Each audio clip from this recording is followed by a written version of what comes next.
Wani jama'a, Kim Jong-un shugaban ƙasar Koriya ta Arewan nan. Wai dan Allah, me suka ɗauke shi ne? Shugaban ƙasa suka ɗauke shi ko kuma Allah suka ɗauke shi? Dan Allah ku duba ku gani fa. Ko zama yayi da mutanensa abun da ya zauna din nan saboda zunzurutun biyayya da miƙa wuya fa kuka suke yi. Saboda zunzurutun biyayya sun ga shugaban ƙasar su kuka suke yi. Irin zazzaba ta kama su din nan sun ga wani babban mutum ko kuma sun ga wani babban gashi nan dai ka rasa me zaka ɗauke su saboda zunzurutun mubaya'a da suke wa shugaba. Kai, inna lillahi wa inna ilaihi raji'un. To yanzu dan Allah a cikin irin wannan ƙasar ina zaka samu wanda zai bajirce? Ina za ka samu wanda zai fito ya ce zai yaƙi gwamnatin? Ina za ka samu wanda zai ce ma zai ja da gwamnatin? Wadda ka baki ɗaya 'yan ƙasar sun haɗa ciri guda ba abin da suke kallo in ba shugabansu ba sai abin da ya ce. Na rantse da girman Allah wani iskanci ma wallahi lazim sai ka zo wasu ƙasashen duniyan za ka gan shi. Allah shi yasa muke gaya muku cewa idan ka ji ana magana cewa wai ku gyara sai Allah ya kawo muku shugabanni na gari. Na rantse da Allah ƙarya ne mana. Sai ka ji ana cewa wai Allah yana ba ku shugabanni daidai da ku ne, wallahi ƙarya ne. Idan Allah ya ba ku shugaba jajirtacce wanda ya san mulki ya san me ƙasa, wallahi da shi yake control din yan ƙasar sa yanda yake so kuma yanda ya tsara duk lalacewan ƙasar nan kuma a cikin yan awanni, a cikin yan dakiku. Yanzu dai gashi wannan shugaban ƙasa ne. Duk inda aka gayyace shi kuka suke yi. Kawai ba wai kukan sun tsorata bane fa. Ko kuma a'a saboda kawai su sun ga shugabansu wanda suke bin sa sau da kafa, su yau abun farin ciki ne ga shugabansu gashi yana magana daidai da sojojin kasar abin da suke yi kenan.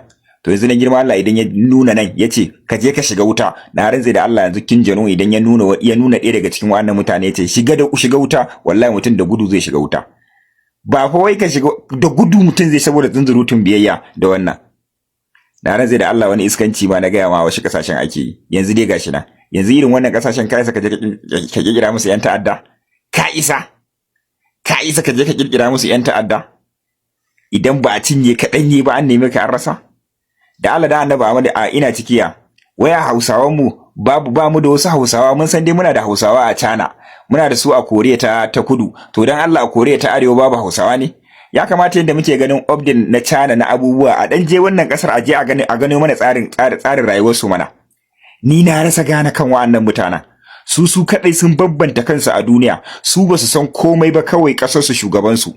Ba su rabu da kowa ba, kawai kasar su shugaban su. Ba inda suka sani, kawai kasar su shugaban su kawai suka sani. Kuma suna zaune lafiya. Asali ma tsoron su ake ji fiye da yadda ake jin tsoron kowace kasa a duniya saboda zunzurutun curewa da gamewa da kuma kallon kasar su. To Allah ya sa mu dace. Allah ya ba mu shugabanni masu son ƙasa, masu kishin ƙasa, masu juya 'yan ƙasa ko suna so ko ba sa so. Idan kuma ɗan ƙasa ya yi ganganci a mai hukunci daidai da yanda wani ma ya gani gobe karkarwa zai yi domin ya yi biyayya. Shine mulki. Amma ka ji ana magana cewa a ba hankali, an ba kowa yancin baɗan baki, an yi koya. Duk shi ya sa mu cikin wannan masifan da 'yan ta'addancin muka rasa gane kanmu. Malin shugaba ya nuna shi shugaba ne. Kawai kai dai ka yi adalci amma kar ka yadda a tsallaka ma jallayi. Wai kuna labarin cewa duk duniya yanzu magana ake yi akan 'yan wasan jamhuriyar musulunci wato ƙasar Iran? Duk duniya a yanzu dai magana ake yi akan 'yan wasan jamhuriyar musulunci da suka je suka buga wasa a ƙasar Amerika kuma suka tashi da maki, ma'ana suka ci wasan. Ba wai cin wasan ko kuma shigar su ne ya ba makiya mamaki ba ko kuma ya ba duniya mamaki ba. A daidai lokacin da 'yan wasan nan suka buga wasa, a daidai lokacin da suka ci, sun yi wani celebration wanda ya girgiza Amurkawa, ya girgiza manya-manyan Turawa, kuma ya zo ya girgiza manya-manyan Yahudawa, wanda sai yanzu ne ake ɗaukan abin ake yaɗa shi a kafafen ake yaɗa shi a media, ana cewa wannan rashin mutuncin da cin mutuncin ya yi yawa. Jamhuriyar musulunci ta ciwa ƙasar Amerika mutunci, kuma 'yan wasanta sun ciwa ƙasar Amerika mutunci. A daidai lokacin da 'yan wasan jamhuriyar musulunci wato ƙasar Iran ko ake ko ana so, uwa ga musulman duniya ga baki daya, a lokacin da 'yan wasan suka ci wasa, lokacin sun fito suna nuna haka, suna alama ta harba bindiga da kuma alama ta tashin missile. Wannan celebration din su kenan.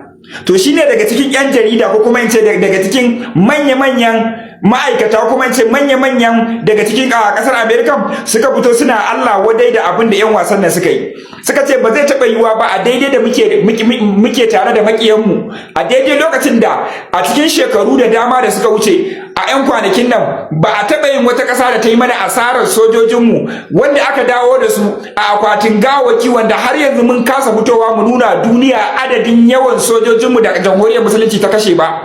Kuma a ce 'yan wasanta sun shigo cikin ƙasarmu sannan sun samu tarba wanda bamu ba dama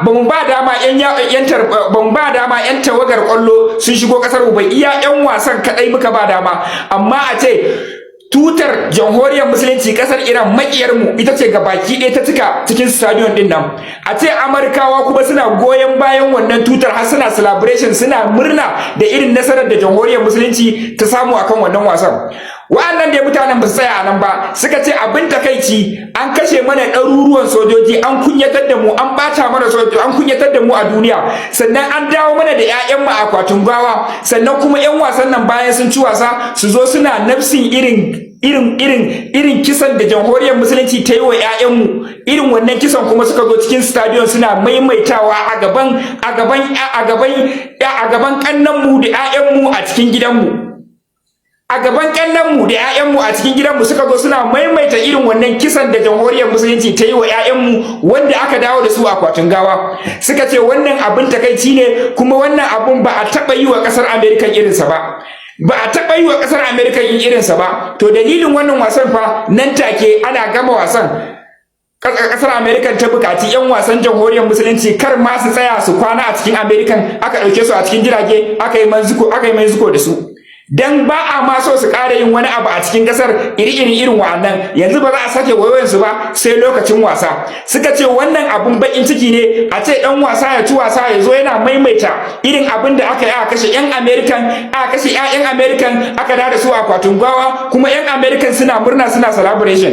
Wallahi Iran ta ci yaƙi, kuma Iran ta zama super power, Iran ta zama kanangaren bakin tulu, babu yadda aka iya da ita.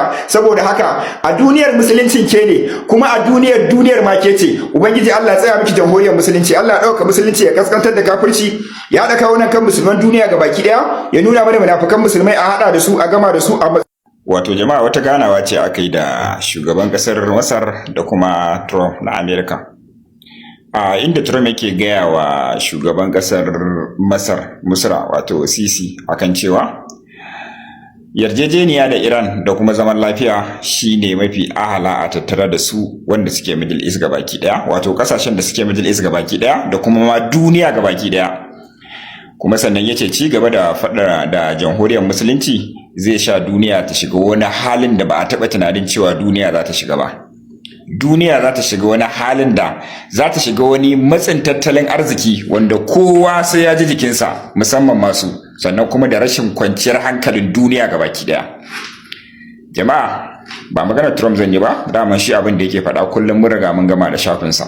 Za mu dawo ƙasar Misra ne, wa'inda a shekarun baya, a watannin baya, ko kuma ce a shekarun baya, wanda kunya ta hana su yanzu su kalli idan duniya ma su nuna duniya cewa su wani abin ne a Middle East baki daya, suka koma gefe suka yi shiru bayan sai da imaninsu da sai da addininsu da kuma sai da mutuncinsu da kuma sai da yarensu da suka yi ma turawa, da kuma ɗaukan amana da suka yi suka ba Amurkawa da kuma Yahudawa, da ganin cewa rashin wato sa musu ido da kuma barinsu su yi abin da suke so su yi a wannan yankin shine mafi a'ala a tattare da su da kuma kwanciyar hankalinsu da su da 'yan garinsu da iyalansu. Tsoma baki akan rashin mutunci da Amerikan take yi da kasar imamaya take yi shi zai sa su zama suna cikin tashin hankali, za a dake su iya daka, za a sa su a gaba, za a kashe su. Shi yasa suka ja baki suka yi shiru. Kasar Isra'ila ta yi abin da take so ta yi a Palestine, ta kashe waɗanda take so ta kashe a Palestine, ta kashe yara, ta kashe mata, ta kashe ta dinga rushe ginane, ta yi wa Palestine kata-kata. A daidai wannan lokacin 'yan Palestine kullum idan suka tashi ba wanda suke kallo, wanda suke ganin cewa za su kawo musu ɗauki nan kusa irin makotansu, wato ƙasar Masar kenan, wanda boda ne ya haɗa su da su. Boda ne kamar daga nan ne ka tsallaka titi, kana kallo Rafa, amma haka suna ji suna gani. Misra tana ji tana gani, ana sauke yan uwanta, ana kashe yan uwanta, ana kashe wayanda basu ji ba basu gani ba. Asali rufe gate ɗinta ta yi, ta sa mai shokin. Daidai da abinci sai an dinga roƙa, sai ta dinga roƙar ƙasar mamaya. Wani lokaci sai ta haɗa da ƙasar Amerika sannan za a bari a shiga da shi, sannan wani lokaci ma a hana. Suna ji suna gani, haka suka dinga faɗuwa suna mutuwa da yunwa, kuma suna ji suna gani ana sauke bamabamai. Dan me? Dan fa wasu tsira da rayuwarsu kuma su tsira da mulkinsu. Yau muna da rai, kuna da rai, kuna bibiyan mu, gashi cikin ikon Allah. Ga bakin jini da suka yi a duniya, ga bakin jini da suka yi akan addinin musulunci, ga kuma bakin jini da suka yi a yaransu, wanda suke ganin yaransu, wanda a yau ba mai ganin su da daraja. Yau ga sai kasar da ta tsaya ta dake da kanta, ta tsaya wa kanta. Yau sai ga Trump yana cewa maslaha da su shine zai sa su zauna lafiya. Maslaha da jamhuriyar musulunci shi zai sa Misra ta zauna lafiya, ba wai maslaha da kasar Isra'ila ba da kuma ba ta dama. Yanzu magana kasar Isra'ila ba ta yi. Yanzu ina tsoro yayi, ina addinin ka yayi, ina takaici yayi, mi za ka kalli addinin ka kalli wannan ɗinka. Shi yasa lokacin da muke gaya mutane cewa wa'annan mutanen fa ba fa yan kariya suka ɗauki ƙasar Amerika ba, alloli suka ɗauke su. Wasu su ce mana ai bai kamata mu ce alloli ba.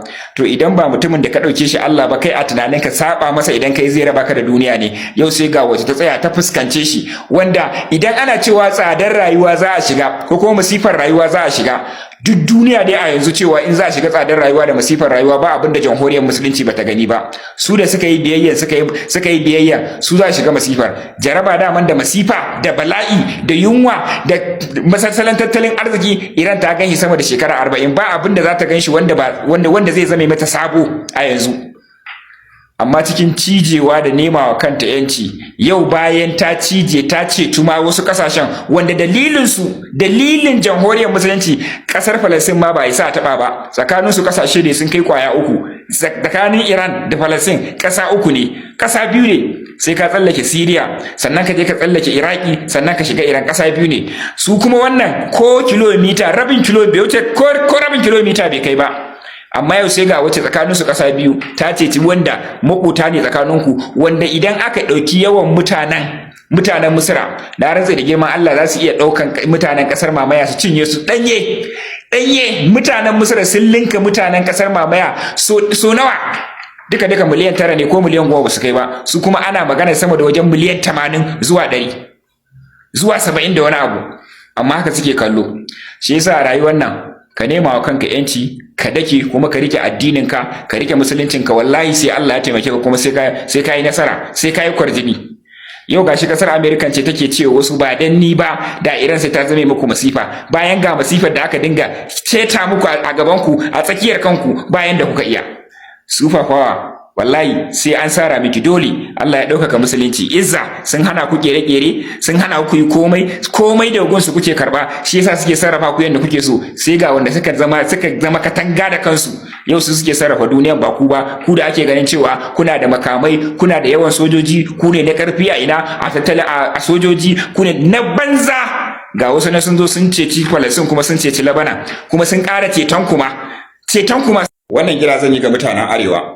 Ba abin da za ku yi mana ku burge mu, ba abin da za ku yi mana ku tabbatar da cewa kuna kishin Arewa, kuna kishin yan Arewa, ba abin da za ku yi mana mu tabbatar da cewa yakin da muke yi akan Arewa da kuma irin tura bidiyon mu da kuke yi, da kuma irin resources din bidiyon mu da kuke yi, da kuma ba mu karfin gwiwa da kuke yi, wallahi ba abin da za ku yi mana ku burge mu illa iyaka ku guji duk wani abu wayanda wa'annan mutanen suka zo da shi. Duk wani shiri wayanda mutanen nan suke cikin sa ku kalle sa. Sannan idan kun san kun yi follow din su ne, ku je ku yi unfollow din su. Duk wani tunani da kuke tunanin cewa wa'annan mutanen da shi suke kafafa kuma sun dogara da ku ne, to ba abin da za ku yi ku tabbatar da cewa abin da suke yi ba akan daidai suke yi ba, wallahi sai ku musu wannan abin. Muddin kuka ci gaba da biye su, kuka ci gaba da bin waƙoƙin su, kuka ci gaba da bin shirye-shiryen su, kuka ci gaba da bin su a YouTube da komai, to wannan yana nuna cewa abin da suke yi akan Arewa daidai ne, kuma kuna goyon baya. to muna kira ga 'yan arewa masu kishin arewa wanda suka san meye arewa suke kuma jin zafin irin abin da ake yi a arewa sama da shekara 16 zuwa 17 abin nan ya ki karewa, amma wannan mutanen sun ki yin abin da ya kamata yi. Yau da za mu haɗa kanmu tsintsiya madaurin ki ɗaya na raza da Allah da tuni an mamanta na matsalar tsaro a Najeriya, amma da saboda iri-irin wa'annan suna nan sun zo ga baki ɗaya sun batar da komai, kuma wai muna nan muna bin su, muna bin shirye-shiryen su, muna bin su a YouTube, muna bin abubuwan da suka kawo. To ba abin da za ku yi mana ku burge mu irin ku kaurace wa duk wani abin da wa'annan mutanen suka zo, irin su Lawan Ahmed, irin su mai sana'a, irin su Abale, irin dai duk wanda kuka ganshi a tawagar rarara. In dai kun ga mutum a tawagar rarara to ku gaurace dukai, ko shago ne ku tabbatar da cewa wannan shago akwai hannun jarinsa a ciki, to kar ku sai komai a shagon. Ko tafiya ake yi ko ina ne, ko shiri ne kuka ga wai ko da ma ba kamfanin su bane, wani mai kamfanin ne ya dauke su ya sa su a cikin shirin, to kar ku sake ku kallo wannan shirin. Kar ku sake ku kalli wannan shirin. Idan ma YouTube ne ku yi unfollowing din shi baki daya, ku yi reposting din shi baki daya, duk inda suka raba ku guza. Wannan shi zai nuna mana cewa kuna kishin arewa, kuma kuna kishin yan arewa, kuma kuna kishin abin da ake yi a Maiduguri ya tsaya, kuna kishin abin da ake yi a Zamfara ya tsaya, kuna kishin abin da ake yi a Kano ya tsaya, kuna kishin abin da ake yi a Kaduna da Katsina da Kebbi da Sokoto ya tsaya.